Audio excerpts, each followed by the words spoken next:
အိန္ဒိယသမုဒ္ဒရာရဲ့အနက်ရှိုင်းဆုံးနေရာတွေမှာနေထိုင်တဲ့ကမ္ဘာအကြီးဆုံးသွားပါတဲ့ဝေလငါစပရွန်ဝေါငါးတွေရဲ့အမခန်ဘဝခရီးစဉ်ကိုကျွန်တော်ဒီနေ့ရနဲ့ပုံဖော်တင်ဆက်ပေးပါမယ်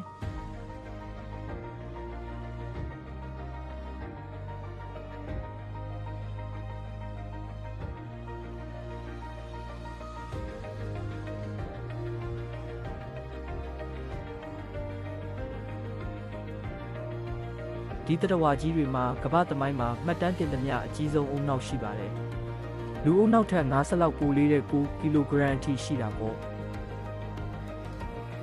သူတို့ရဲ့အေယာမအူကောင်းရဲ့3ပုံတစ်ပုံဟာ spermaceti လို့ခေါ်တဲ့ဖျောင်းကဲ့သို့ CH ကြီးနဲ့ဖွဲ့စည်းထားပါတယ်။ဒီစီဟာအရင်ကဖျောင်းတိုင်နဲ့ချောစီလုပ်ဖို့အလွန်တန်ဖိုးကြီးခဲ့တာပါ။ဒါရင်မကပဲသူတို့ဟာစံချိန်တင်ရေငုပ်သမားတွေပါ။အသက်ရှူမပါပဲမိနစ်60အထိမီတာနဲ့တူညာအနက်ထိရေငုပ်နိုင်ပြီးဒီကြီးငါးတွေကိုအမဲလိုက်ကြပါတယ်အမောင်ထုထဲမှာသူတို့ဟာ collocation clicks လို့ခေါ်တဲ့အတန်လိုင်းတွေကိုသုံးပြီးအမဲလိုက်ပါတယ်ဒီအတန်ဟာ230 decibel ထိရှိပြီးကမ္ဘာ့ဆူညံဆုံးတတဝါအဖြစ်သတ်မှတ်ထားပါတယ်သူတို့ရဲ့နောက်ထပ်ထူးခြားချက်ကတော့ရေထဲမှာဒေါင်လိုက်ရက်ပြီးနှက်အိတ်တက်တာပါအုပ်စုလိုက်ကြီးတိုင်တွေလိုမျောနေတာကမြင်ရခဲ့တဲ့မြင်ကွင်းတစ်ခုပါပဲ